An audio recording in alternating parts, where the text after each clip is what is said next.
Jaya.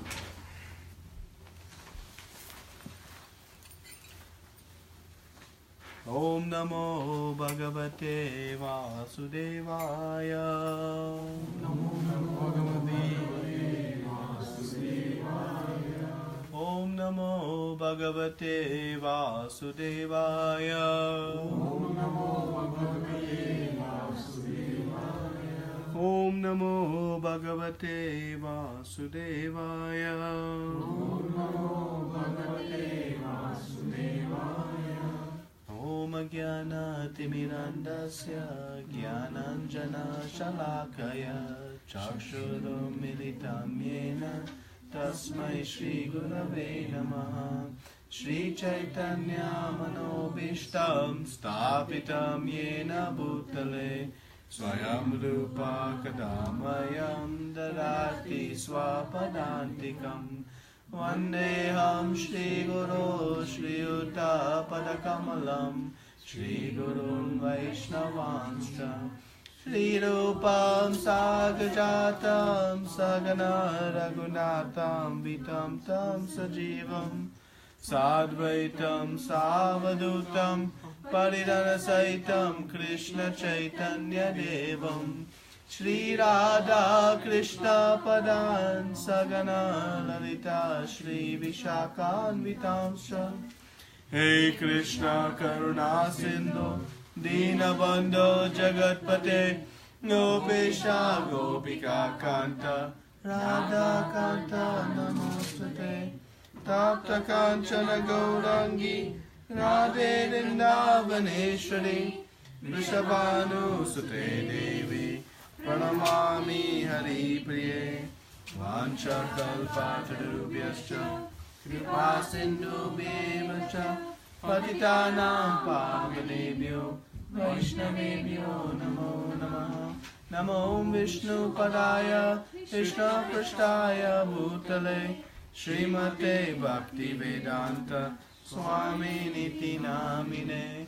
Namaste Saraswate Deve Gauravani Pracharine Nirvishesha Shunyavali Paschata Deshatarine.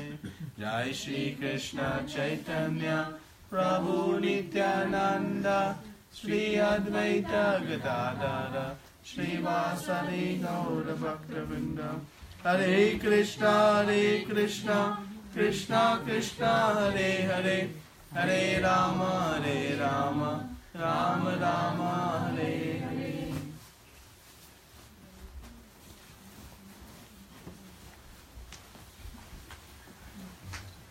Come forward so people can come. Welcome. Does everybody have the discussion sheet for today?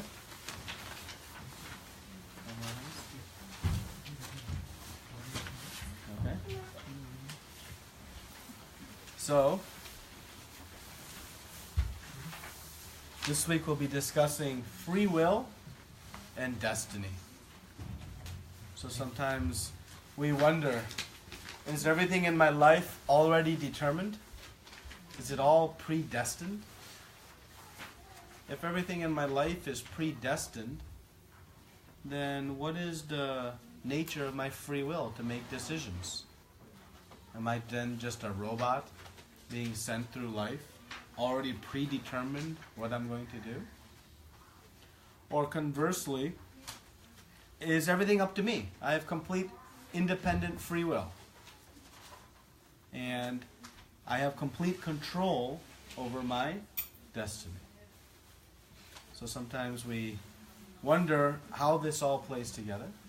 So today we're going to see the intersection of how we have free will and how by the exercise of our free will we shape our destiny.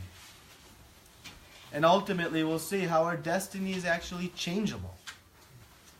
We are not pre-programmed or set to a particular path. But by the exercise of our free will, we can actually alter the course of our destiny.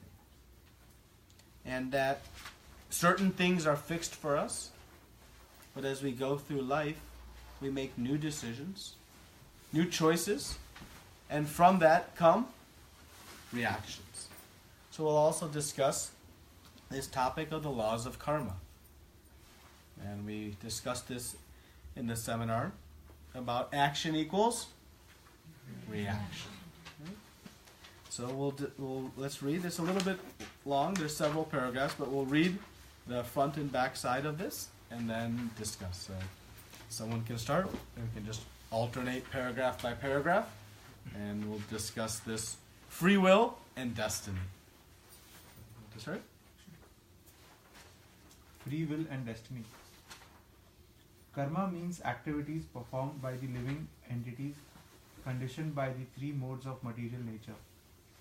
These activities are performed under the control and purview of Kala or time. The law of karma is similar to the scientific law of action and reaction observed in the physical system. There are good and bad karmas, that is, pious and sinful activities. Both these activities are binding, that is, they have reactions. If a living entity was subject to the results of his previous activities, then what is the scope for free will? Once having committed a sinful action, the living entity would be bound in an endless chain of suffering, being perpetually subject to previous reactions. If every move we made was completely controlled by fate, destiny, or astrological influences, how could there be such a thing as right act or wrong act? And why feel regret toward something we did? And if everything is destined, why would the scriptures take so much trouble to offer valuable lessons for these suffering souls to discriminate between the right and wrong and choose the path of right action? Want me to continue? No, someone else can read. What is destined, what is not destined?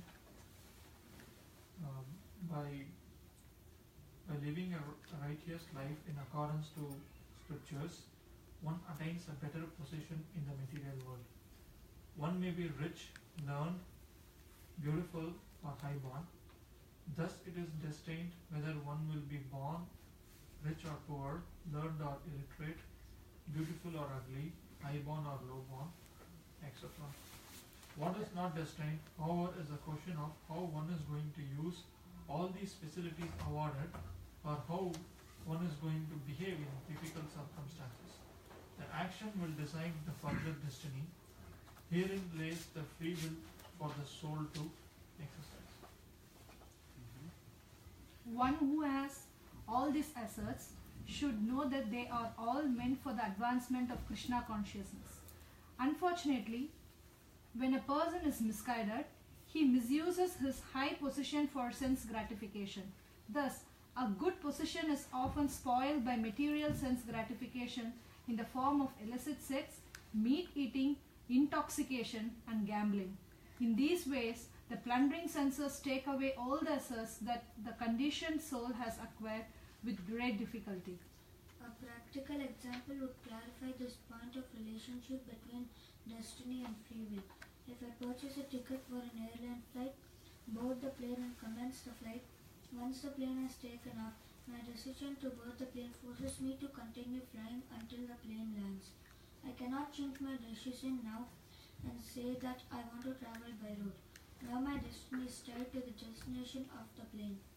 Although I am forced to accept that reaction of this decision, on board the plane I have many new decisions I can make. I may accept the food and drink from the stewardesses or reject it.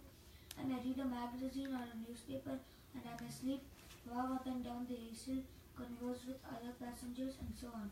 In other words, although the general context flying to a particular city is forcibly imposed upon me as a reaction to my previous decision to board the plane, even within that situation I am constantly making new decisions and creating new reactions. For example, if I cause a disturbance on the plane, I may be arrested when the plane lands. On the other hand, if I make friends with a businessman sitting next to me on the plane, such a contact may lead to a favorable business transaction in the future. Thus, our destiny does not hamper our free will. Rather, a sincere devotee of God can easily overcome the previous conditionings by humble surrender. By such humble surrender, the Lord, as Paramatma in the heart, eradicates the effects of sinful reactions and the propensity to commit sinful activities. Sarva dharman parityaja mam ekam sharanam vraja aham tvam sarva papebhyo mokshashyami ma sucha. Abandon all varieties of religion and just surrender unto me. I shall deliver you from all sinful reactions. Do not fear. My endeavor for God's grace.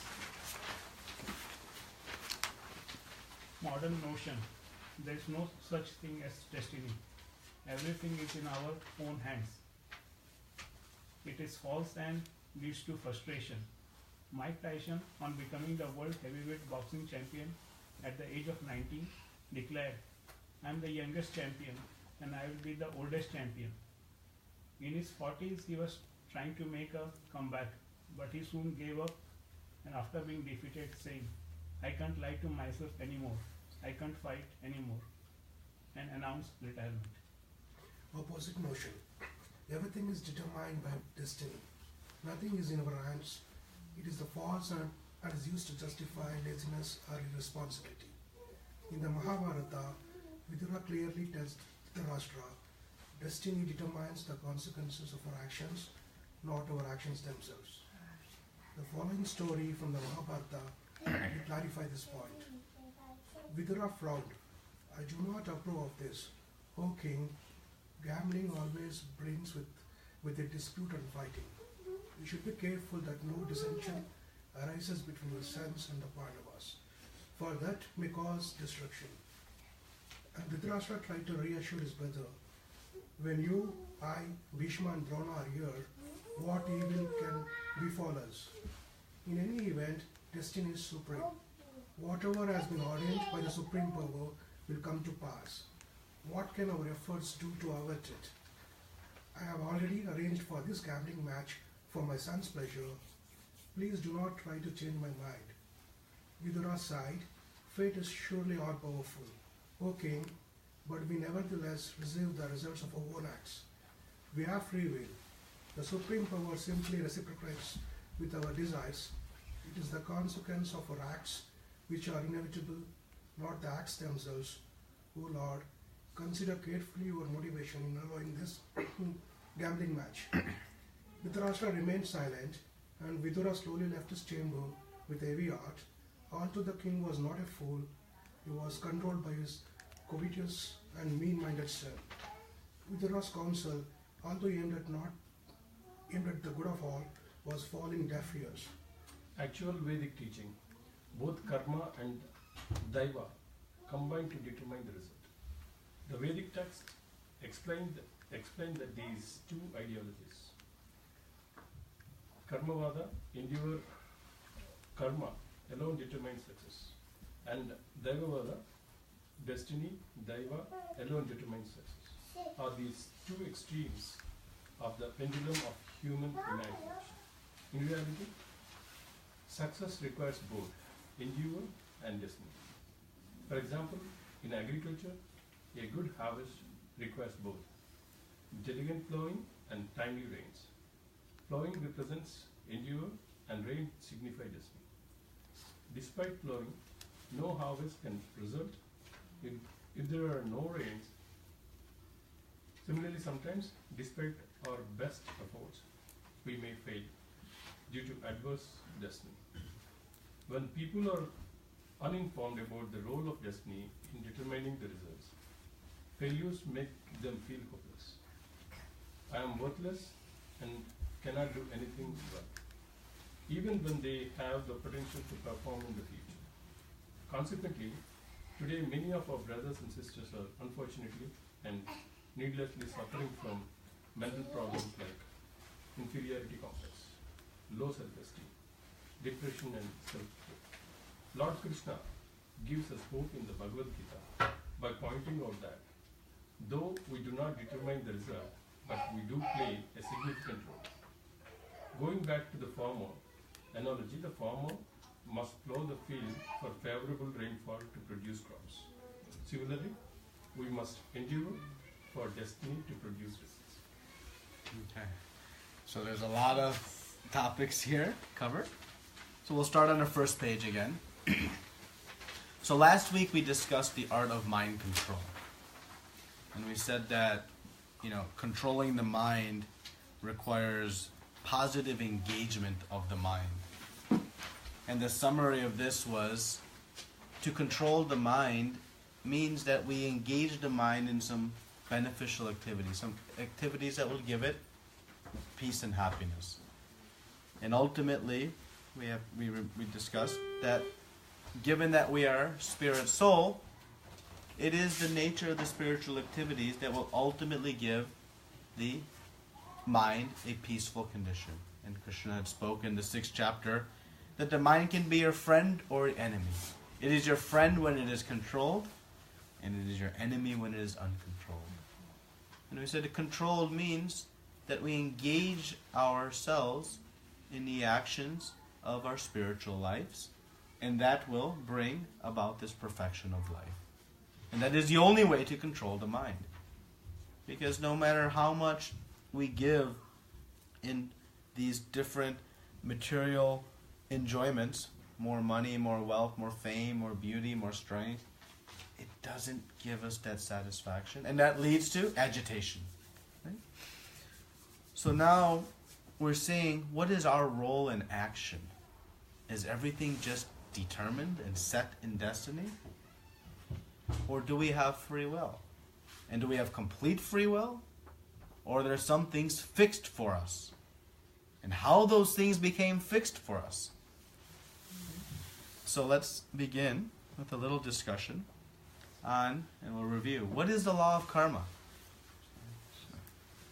What is the law of karma? Action equals reaction. Action equals Reaction. reaction. And how do we understand that what is a practical example? That's Newton's third law, action equals reaction. What we sow, we reap. What we sow, what we reap. Okay. What we cook, that's what we eat. Okay, what we cook, what we eat. Everyone's hungry already? Okay. How does this law of karma work? Good things comes back. Good things come back. So if I do something good, it comes back. What does it mean it comes back?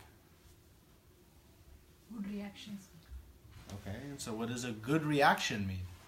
That is karma, which you are in terms of what do you call it? It's a punya pala. I'm not getting the word. The karma is one is good and one is bad. Yeah, pap and punya, yeah. Papa and punya. And what good you do or bad you do, it definitely comes back. Yeah. You say something? Yeah? No, I was just doing the same thing. It's a punya pala malik papa palam. So Yeah. Right? Something that gives us peace and happiness is like good karma. Yeah. That's what we consider. So we do some good activity. I help someone. I, feed the poor. I do something good. How does that come back to me? In a good result. Tangibly. Maybe sometime when I'm in need, someone will help me. Right? So the action generates a reaction. If I give somebody some difficulty today, someone will give me some difficulty back. Not literally, but maybe tomorrow, who knows when, but sometime in the future. Right? Is it called sanchita karma? Yeah. Sanchita karma. Yeah, in some ways you can say, it's a direct and opposite response. Right? So, this is a simple law of karma. And who is keeping track of all of this? You and I? Right. Krishna is keeping track of all of this.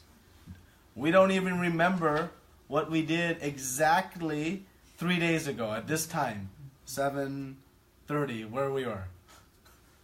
So how we can remember all the different activities? So we don't remember, but who remembers? Krishna remembers. He is the governor of this karma system. Right? So, when bad things happen to us, why they happen? Past karma. And when good things happen to us, why they happen? Past good actions. Simple.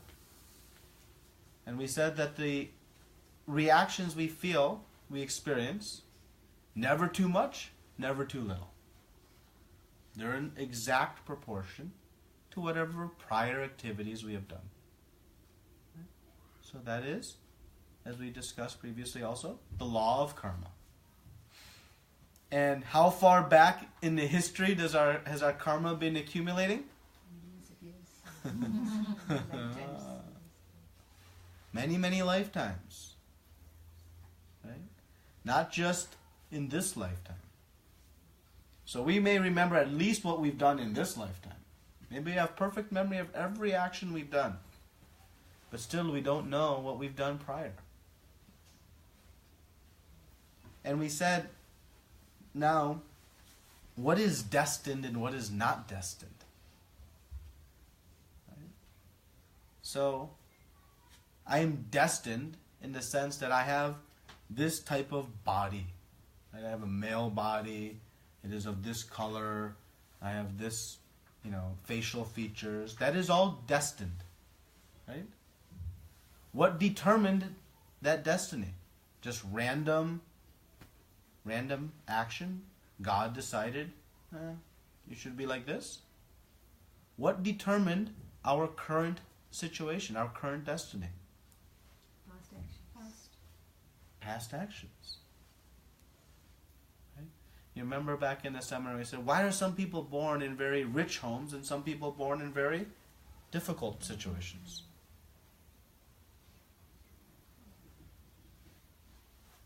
Was it God just picking and choosing winners and losers?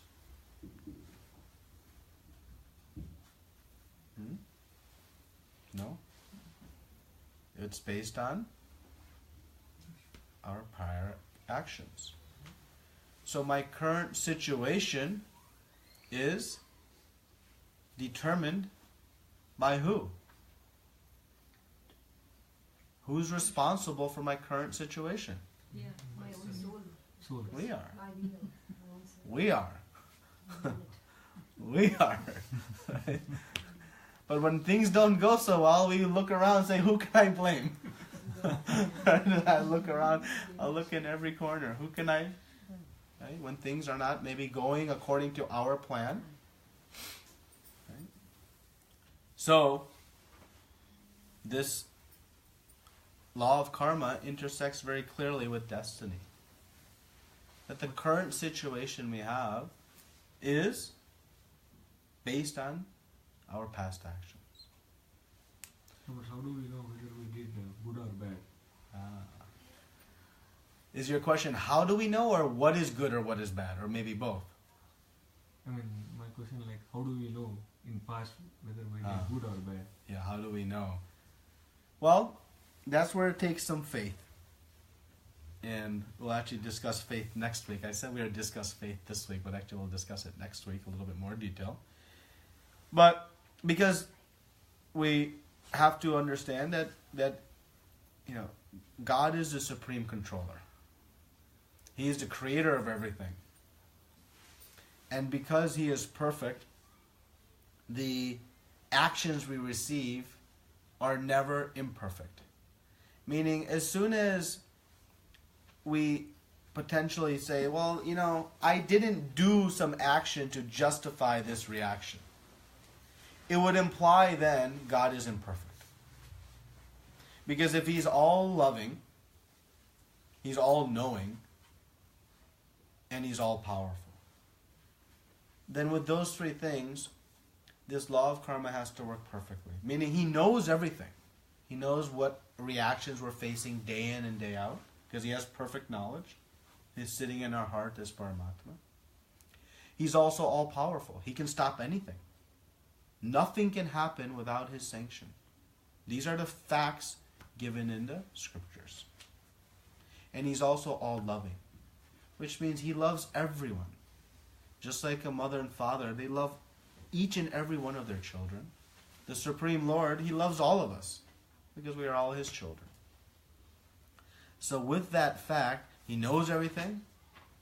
Nothing can happen without His sanction, His will, and He loves us all equally.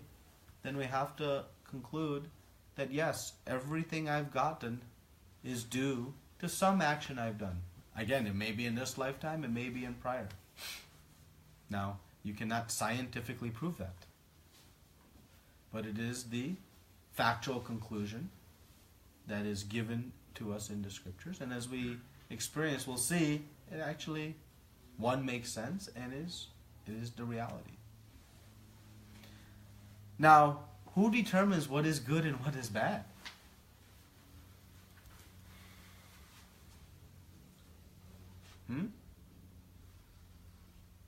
Who determines what is good and what is bad? We have to determine. Do we determine what is good or what is bad? We decide. What do we decide? Who determines? God. Ultimately, we have to answer to God's laws. And why do we ultimately have to answer to God's laws? Because He created it all. We're in His home. If I come to your home, I have to obey your rules. If I come to the city of Troy, I have to obey the rules of the city of Troy. If I come to the state of Michigan, the country, but ultimately, we're residing within the Lord's creation. So ultimately, we must answer to the Lord's laws, right? So the Lord defines what is good and what is bad. So what is our free will? To select. To select good and bad. And what are some examples of that? Spiritual. Huh? Being spiritual. Being spiritual. That's a choice. We have a free will to choose. Should I stay home or should I come here? Should I stay home or should I come here? That is our free will. Is our free will ever hampered? Limited? Only by parents. Yes? Yes. How? I agree. How? Yeah. Personally, Yeah. I feel it's hampered when I'm closed, when I'm not mindful Okay. of the fact that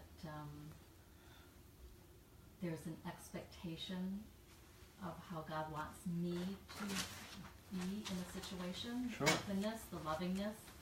Sure. And Okay. when I'm less than my best, I guess that's what it is. I don't live to my full potential. Yeah. And it's my duty to know what that is. You made a very important point. It is my duty. Why is it our duty? Because we are here. We are living within the realm of the Lord's creation.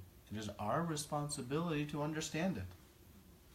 Just like if I'm going to drive on the city of Troy's roads, it is my responsibility to know, it's my duty to know how to drive on those roads. Well, every step we take on this earth, whose resources are we using? Who's providing the air? Who's providing the sunlight? Who's providing all the raw materials that we're using in the factories to create so many things that we are trying to enjoy? Who's creating all that? Who provided all that? The Supreme Lord did. So because we are using the Lord's facilities, we have some responsibility to understand. Okay? So, how does my current destiny, though, limit my free will?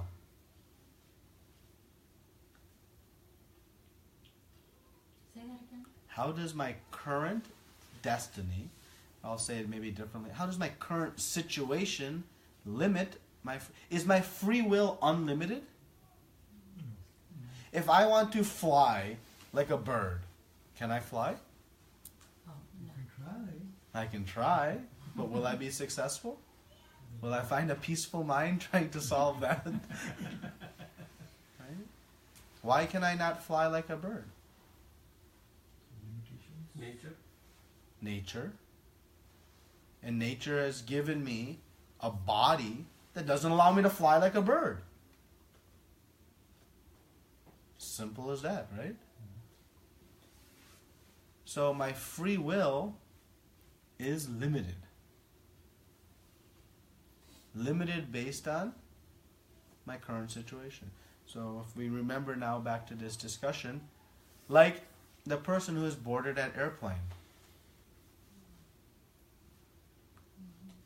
How anybody care to try to explain how did that airplane example help us understand this point?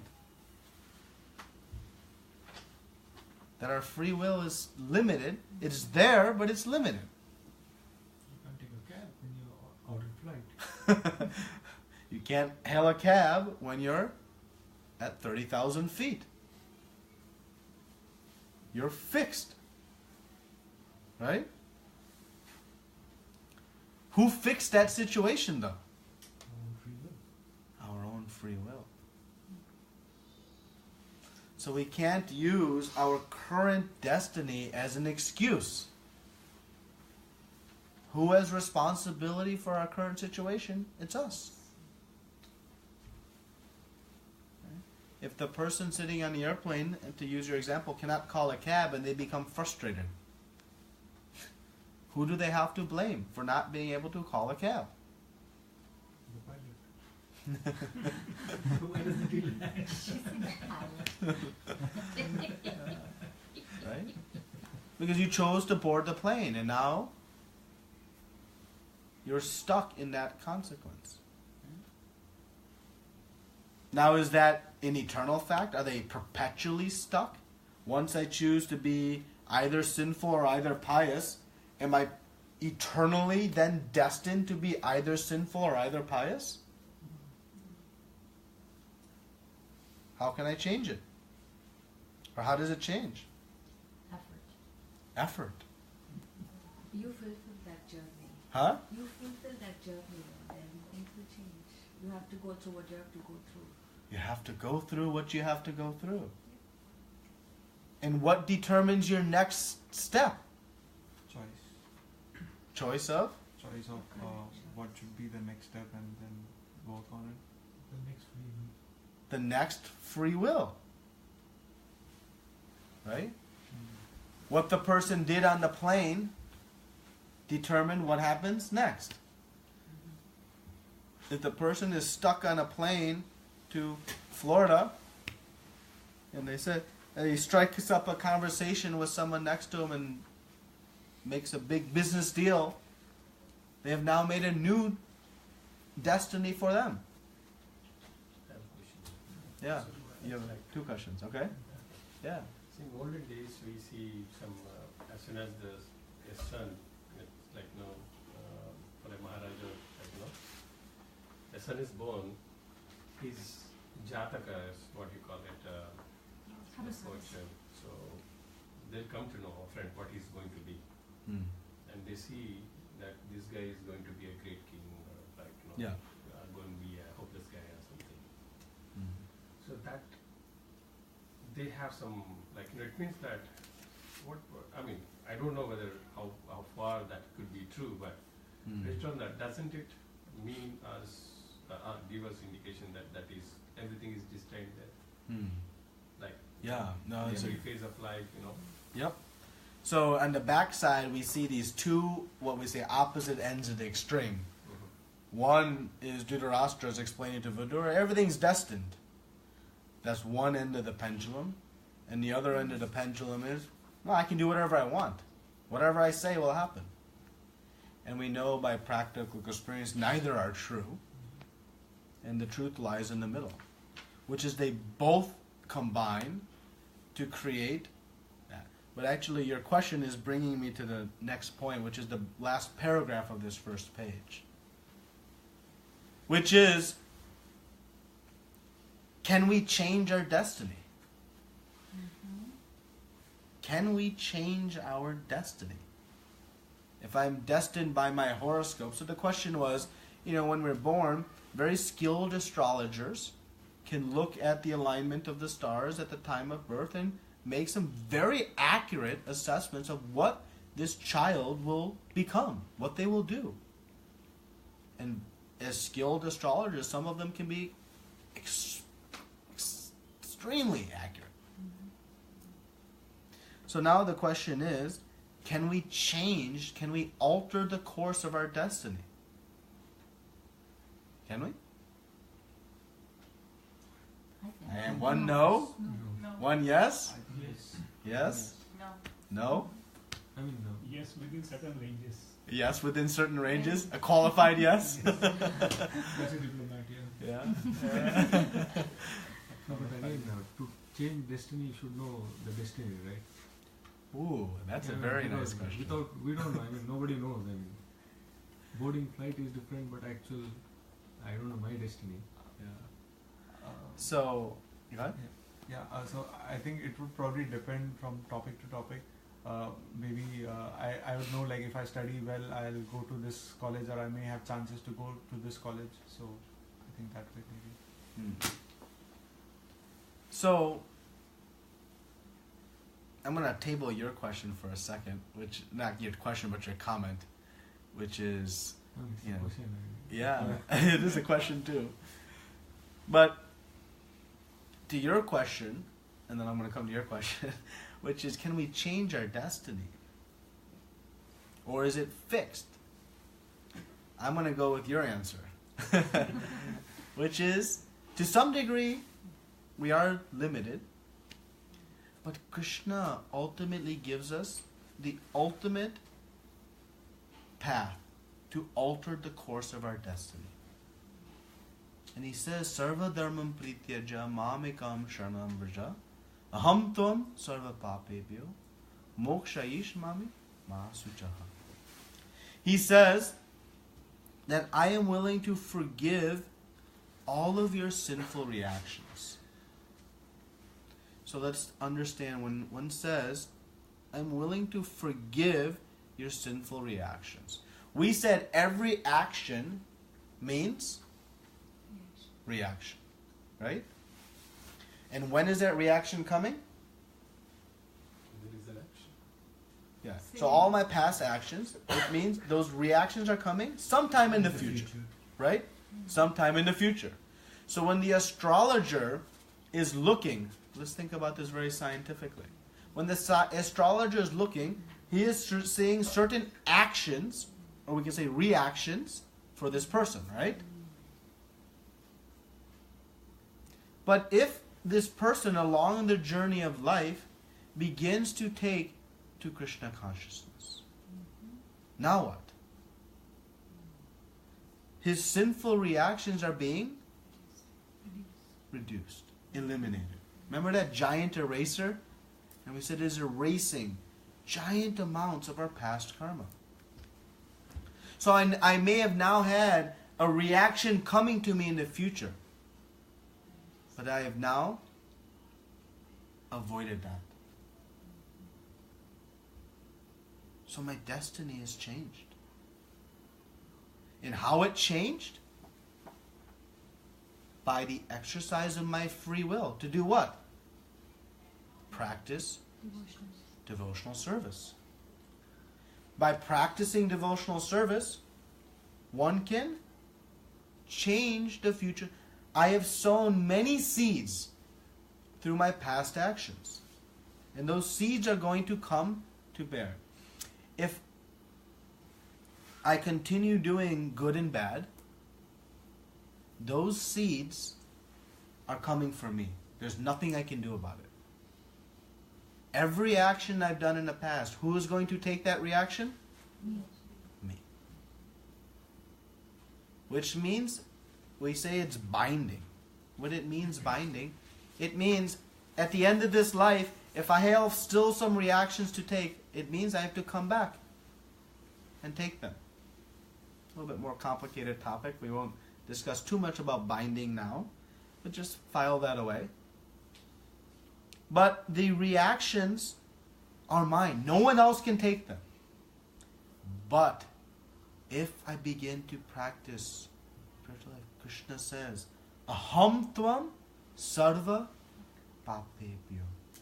I will take all of your pap. Which means some future destined suffering, which is coming right in my way, is now going to be diverted. So can we change our destiny? Yes, we can. Now we are limited in the sense that I cannot change my destiny that I want to fly like a bird. Right? So it is qualified. It's limited within the context of my situation. But what situation do we have that no other species of life has? Intellect. Intellect to do what? Rationalize things and exercise free will. To rationalize things, to exercise free will, and to ultimately do what? What do we have the intelligence which then gives us the power to do? Make choices. Make choices that can change your destiny. We can acquire knowledge of how to alter our destiny. Can a zebra do that? Can a dog? A monkey? They're destined by their past actions. And at some point, they'll also come back to the human form of life. And in that human form of life, we have this great power to decide what to do. Yeah, give me 1 second. And as I make those decisions, I now create my next destiny. But if I inquire to find out, where should I go? A little bit to your question. What is the best destiny for me? If I begin to ask these types of questions, I can then shape my decisions. Is it best for me to be a billionaire? Is that going to be the best for me? Is it best for me to acquire world fame? To become very strong? To become very intelligent? Is that best for me? Or is best for me to reawaken my relationship with my eternal Father, the Supreme Lord? With the intelligence, we can ask questions, we can inquire, and we can then make decisions. And who is it ultimately up to? What we do? Up to us. That is our free will. Our ability to choose what I want to do. It's not completely free, but we can alter the course of our destiny if we choose to. If we choose to learn how, and we choose to then shape our activities accordingly. So the power is within each of us. You had a question? No, you said lion, right? Any animal can be any sometime human form life. So from the law of nature, the lion has to feed another animal, right? So it is doing a sin over there. No. So animals do not incur sin. Why? Because animals act on instincts. They're ingrained with an instinct. So the Lord does not hold them responsible. Because we have the ability to decipher and assess and make a decision, then we have the responsibility of that decision, right? With more facilities come more responsibility. It's just like in the office. You know, the person in the cubicle has a certain amount of responsibility and a certain amount of facilities. The person in the corner office has more facilities, but also more responsibility. So in the human form of life, we have more facilities. We have a higher intellect. We have an ability to decipher. So with that comes responsibility to make our choices properly. But a lion in the jungle, when he ravishes apart another, that is its nature. There is no karma. Karma only applies, and thank you for bringing this point because we didn't address it in the seminar, but the karma only applies in the human form of life, meaning creating new karma. So in the lion form, what are they doing? They are burning, receiving their old reactions. And that is why eventually they'll come back up to the human form. And then they'll make new decisions. And based on those, they may stop this cycle and go back home, or they may go back and take all these different, based on our actions. So the Lord does not hold us accountable unfairly. Only when we have the decisioning power to decide. Yeah. You had a question? Yes, again, we have backpedal a bit. We talked about the airplane and free will. Yeah. But when I'm in the airplane, I have exercised what I can. My own free will, I've boarded the flight. But the rest of the controls are now with the pilot. Yes. The weather, or whatever. I wanted to go down to Florida, but end up in Minneapolis. Yes. Yeah. I mean, absolutely. Even though I exercise my free will, I have still not reached my destination, and the next course of action, I don't know. Yeah, and so that's a good clarifying question and comment, which is, again, I can't fly like a bird because my past actions have locked me into this form of this body. So I'm limited. It's a qualified free will. So you're locked into going to Minneapolis, so you can't do anything about that. I mean, what I'm trying to point out is free will is never free will. It is always bound by parameters, external factors. Yes, it's not unlimited free will. It's not, I can do what I want. It's still within the confines of my current destiny. One more, adding to his statement, he says that I am destined to go at a place, but I'm turned out to be, in a different place. Doesn't it mean that whatever destiny, ultimate destiny you need to reach, and which you feel is completely different? It means that I feel that I want to go to Florida, but I'm landed elsewhere. It means that is not a free will of mine, and probably something else. Yeah, but if I'm free will and I want to go to Florida and I'm going to Minneapolis, what can I do when I go to when I reach Minneapolis? I can go to Florida. So my destiny is determined in increments. It's not eternal. I'm not perpetually bound to a certain destiny, which should then never give us this feeling of hopelessness, right? I'm never destined to be a criminal eternally, and I'll never be able to overcome. No. I may have acquired some nature that gives me this inclination, but it can change. So yeah, I'm currently destined to go to Minneapolis, but if I really want to go to Florida, well, once I reach Minneapolis, if I make another set of decisions, I can go to Florida. So similarly, I'm in this, current situation. But that's destined for a certain period of time. Now, what I'm doing now is going to tell me where I go next. I'm talking at the constant point of time. I'm not talking about in future, because when you're talking about destiny, it is with respect to time. Right? So when you are taking up a decision or something, which you feel like you're destined, to reach a place, as we have taken an example, but that is not happening at the point of time. So how to take it? Got it. Okay. So that is, in essence, the second part of this discussion, which is our free will is only one part of the overall equation. Right? So in the backside, we talk about this modern notion, opposite notion. So modern notion is I can do what I want, and to each his own, and I have full control of my life.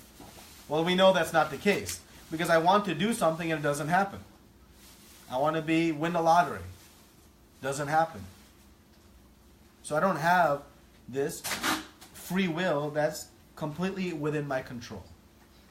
So, those who don't want to surrender to a higher power think, no, I have full control of my options.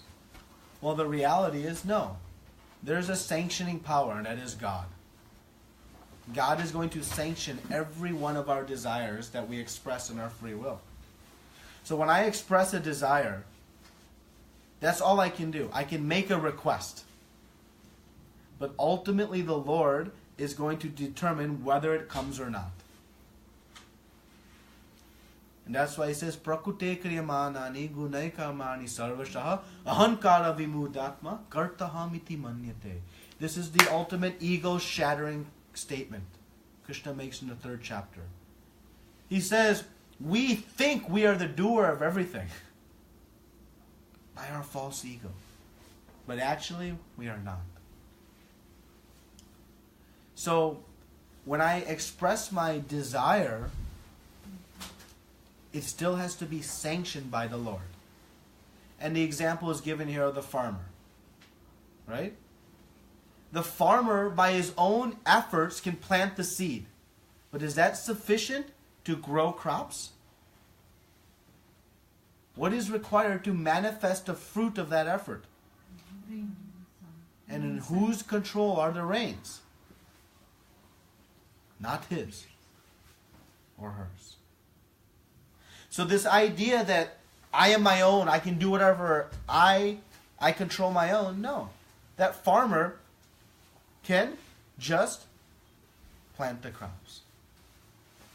Now the opposite notion also is not true. This is the second point, which is everything's destined, so why do I even bother to act? Why bother? Everything's already determined. Thank you, God. Why are you doing that to me? What's the point of free will? Everything's already determined. That doesn't work either. Because if I don't plant the seed, yes, the rains will come, but will the crop come if I don't plant the seeds? No. So every action requires endeavor, right? And this destiny. So every one of our actions are sanctioned by the Lord. Krishna says yes or no. And how does he determine yes or no?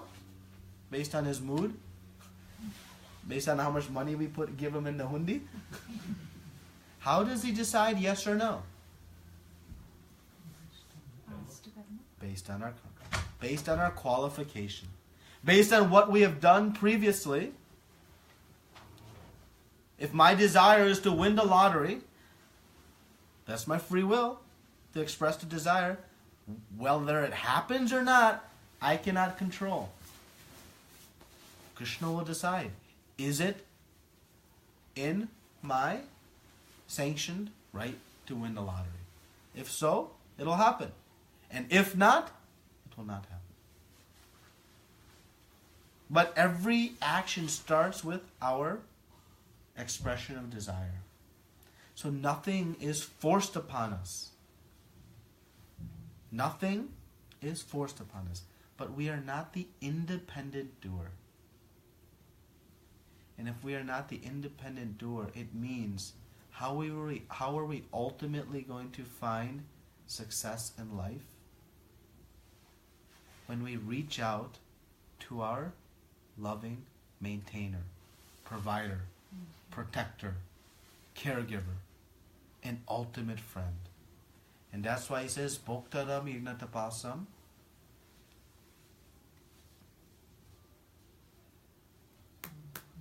Sarva Loka Maheshwaram Surdam Sarva Bhutanam Yatma Mam Shantim Vichati. Shantim, to find peace in life. Krishna gives the peace formula. This is the last verse of the 5th chapter. He says, you must know who is the ultimate beneficiary of everything. Who is the controller and creator of everything. And who is your most well-wisher, meaning most dear protector, caregiver. If you know that, you'll find peace. So, when we begin to use our free will and shape our activities in our relationship with the Lord, we'll unlock the full potential of that free will and bring about that perfection of life through peace and happiness. So, whatever situation we're in now, whatever destiny we have acquired, it is not fixed upon us. We can continue to make. And whatever decisions we make today affect where I go tomorrow. So this is how free will and destiny intersect. They are not, it is not one end of the extreme or the other. They are both involved. So then destiny is not fixed, it keeps changing. It keeps changing. You go to Minneapolis, and from there, where are you going to go? We are fixed for certain periods of time. You know, this lifetime I cannot fly like a bird. That's fixed. But if I really, really want to fly like a bird, maybe next lifetime. But don't create such foolish desires. Use intelligence to find out what is the best I can do. Well, and when you were saying about the foolish desires, so if you were learning and getting closer to understanding the God within your heart, would you be asking him to win the lottery? Oh, wow, that's an incredible question. It's not a question, I'm going to say that's a comment. Your comment is you wouldn't be. Because until we begin to understand that I am spirit soul, I think the perfection of life is $1 billion. World fame. Being the most beautiful person in the world. Having an ability to hit a cricket ball farther than anybody. Ability to play the piano that can captivate the hearts of millions. Those are the things that might determine to be like, wow, that'd be great. That would give me happiness. But we know, by practical observation, none of that will yield happiness. Why? Because that is trying to find happiness from the body. It'll give us some, but with it will come so many other side effects. The only place we can ultimately find happiness is in spiritual life. Why? Because I am spirit soul. Spirit only mixes with spirit. Oil and water don't mix. No matter how much you try to mix, it doesn't mix. So, to find eternal peace and happiness, we must realize winning the lottery isn't going to get it to me. Awakening my relationship with the Supreme Lord will. Yes? Adding to our comment, so if one is deciding to win the lottery, let's say money, it again depends on what you're going to do with that money. If I'm using that money, putting that money into a good cause, and I'm praying Lord to help me win the lottery, then that not necessarily is like a not good deed, right? It depends on what you do with what you get, or what you're praying for. Yeah, absolutely. Nothing is either good or bad in this world, it's how we use it, right? I would give the example of the knife. The knife is neither good nor bad. The knife in the hands of a surgeon can save a life. The knife in the hands of a heinous criminal can take a life. The knife is neither good nor bad. It's how it's used. Fame can be used very productively. Wealth can be used very productively. Intelligence, strength, all these things can be used. But the productive means of anything we see around us is using it to connect our soul back to the super soul. That is what the ultimate means. Yes? I'm still thinking about that the plane situation that you mentioned here. So initially when we started the discussion, when you buy a ticket, there is a free will. So when you're setting a goal for yourself, there is a free will. So as you said, like many times we end up in a situation where we have like a man proposes, like God disposes, like that kind of situation. Yeah. Instead of going to Florida, we ended up with reaching Minneapolis. So like what happens to the efforts that person has put reaching certain goal, like, and like how that person has to accept whatever has happened. So like how do you change your goals? Yeah. Yeah, and how do we understand? Well, I put all this effort in, and it didn't manifest. How to deal with that setback? It's a setback, Acceptance. right? It's a disappointment. I tried, and it didn't work. Well, when we take shelter of the Lord, we see, well, it didn't happen because it wasn't qualified for me to happen because of some past choices I made. So though I've tried now, something in the past I've done hasn't sanctioned it to happen. So what I can do now, I can start to make good decisions today that will in the future lead to my desired outcomes. So we don't become helpless in saying that, well, it didn't happen today, it means it'll never happen. Then we get into this perpetual helplessness state.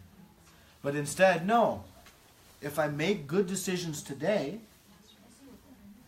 then I can achieve anything that I want. Anything positive I want. Not really anything I want, I shouldn't say that. But if I make the right decisions today, I can overcome my initial setbacks. And ultimately, when we come to spiritual life, we'll see that even the disappointments in our life are also a blessing of the Lord. They also contain a seed of blessing to remind us we are not the independent doer. Our egos drive us to think, I am the doer. I control my own destiny. I got it. And with that, we will never be able to surrender to the Lord.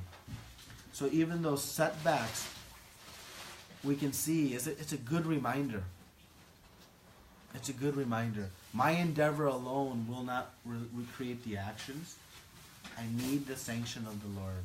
Let me seek out the Lord and begin to awaken my relationship with Him. So through those different setbacks also, we can see who is responsible ultimately for it not happening. It wasn't in my karma for that to happen. So I'm going to stop blaming everyone around me and instead take some ownership of it, but also be motivated. And I can change it by making good decisions now. Yes? I have a question. So I think it's a little bit different from what you discussed, but I think it's still related. Yeah. So we're living, we can make decisions, we can change things in our life. But what about people who get killed at an early age, like last week or whatever, we had a Florida shooting. So what about these people? They had dreams, they had aspirations, and then they got killed. So how do you explain that? Yeah. So Krishna says, Dihino shmin yatha dehe kamaram yavanam jara tata dehantara praptir diras tatra namuyati. So very beginning of the second chapter, he explains this very important point. That the soul is constantly moving from body to body. But the soul is never touched. It is never harmed. It is never cut by a weapon, wet by the water, withered by the wind, burned by any fire. It is indestructible. So when someone's life is cut short, we know that that soul will now enter a new body, a new life, and it will carry on. So it is not the end of their journey. It is one chapter, one page in their journey. So, and Krishna says, the soul exchanges old bodies for new ones, just as we exchange old garments for new ones. So, a sober person is not bewildered by the changing of the body. So, when we see someone leaving this world, either early or late, doesn't matter, the concept is the same, that it is not the end of it all. It is just one more step in their journey. One more page in that book. So, due to their karma, that specific chapter ended. We see prematurely, but we know based on the laws of karma, that was based on karma. So that chapter is ended, but it carries on to the next one. And that's how this happens. So it is not the end. Nor is this life the beginning. We've had many, many pages. Many pages. Millions. And based on the decisions we make today and forward, we may have millions or more, or this could be our last one. And we could return home where we began. That is up to us. It's okay? Not always easy to digest, I understand. Not always easy. And that comment also I made should not make us callous or cold-hearted when someone is going through tragedy. Oh, it's your karma. No, that is not proper application. Our understanding should be to show love and compassion and try to help them through that, maybe explaining the eternal nature of their soul to give them comfort. It's not the end. It is just another chapter. Let us pray for that soul. Let us pray for their journey forward in a successful way. Not to make us cold-hearted. That's your karma. You see somebody struggling on the side of the road. That is not the right application. Yes? Like, why can't we remember the past actions from previous janma? Like if we take the process of death, so it's only the physical body that stops coming, and like we have the sukshma sharira and karana sharira that is gone. So the sukshma sharira basically has even the memory part, chitta part of it. So like it's supposed to know all the memories. So that is the one, if it is gone to the next another janma, then like why don't we remember our past actions? So Krishna says, Sarvasya cha hamridisha nivishto matashpe smritir jnanam apohanam cha. He is the source of our remembrance and forgetfulness. When we forget our past lives, it is our greatest blessing. Just think about it. Think about it. If you remembered your past lives, we can barely have peace of mind dealing with what's around us now. Imagine, last life, I was an old, person. I was maybe I was a dog, and I was living. And I'm thinking, am I a human?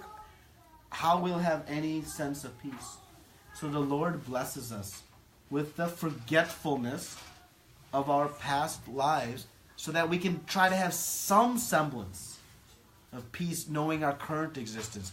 If we remembered when the farmer chased us with a shovel while we were a snake in his garden, and we remembered when we left this world and the last time when we were in a car, all these crazy things, our complete consciousness would be so disturbed. So the Lord actually, it is a great blessing. And we all maybe have heard or experienced that people who have memories of their past lives, it's a very difficult. Sometimes they say, oh, it'd be neat, it'd be cool. But it actually leads to great stress and trauma. So that is why. Forget about previous janma. This janma itself. Yeah. We try to dig our past, which is not so pleasant to us. Yeah. And if we continue remembering it, it doesn't. It's hard. So let us do some chanting, and then we can continue the questions and answers over the dinner. So this is the ultimate exercise of our free will, which is to... Anybody has tried the chanting at home? Anybody has tried on their own? You tried? Yeah. Any experiences? You feel good? Good. You tried it? Yeah. You like it? Not as often as I had planned to this week, but... That's okay. Yes, it was good. And the other thing, I'm so glad when you said even in your head counts. Yeah. Because... Well, you're my neighbor, I shouldn't think. But one of the things, you said Thursday was an auspicious day to make a vow. Yeah. So my vow was that when my husband gets on my nerves, rather than having ugly thoughts in my head, it's okay for me to chant. Chant, yes. The Lord's name. And Yes. that's certainly a better place for my head to be Good. than being angry with my husband. So I Right. did do that this week. Very nice. Very nice. You've tried a little bit. Any experiences you care to share? Peace of mind. I can concentrate my work. I used to do meditation. Yeah. Joined a lot of living course. That was also helping me. But this, I can try to focus more when doing this. Great. Great. Yeah, this chanting brings great peace of mind and great things, right? Yeah, yes. You can give a demo. Yeah. You, So, in this chanting, so we'll chant, again, you'll find this bead, it's called the Krishna bead, and we start from one side of it, and we'll just hold the beads like this, and as we chant each mantra, we'll move forward on the beads, one, at a time, as we chant the mantra together, and in this way we'll go all the way around 108 times. And the purpose of holding the beads is manifold, and one of them is to engage the sense of touch in the chanting. So you can, keep the beads in the bag if you can, or you can keep them out, whatever is comfortable, no problem. And the main thing is, as we're chanting, try to hear the mantra, concentrate the mind, and you'll find this very peaceful effect. And the more you chant, the more the effect. Just like the more you go to the gym, the more the effect we see. The more we chant, the better we see. Okay? you didn't tell us the importance of not touching this finger. Oh, yes.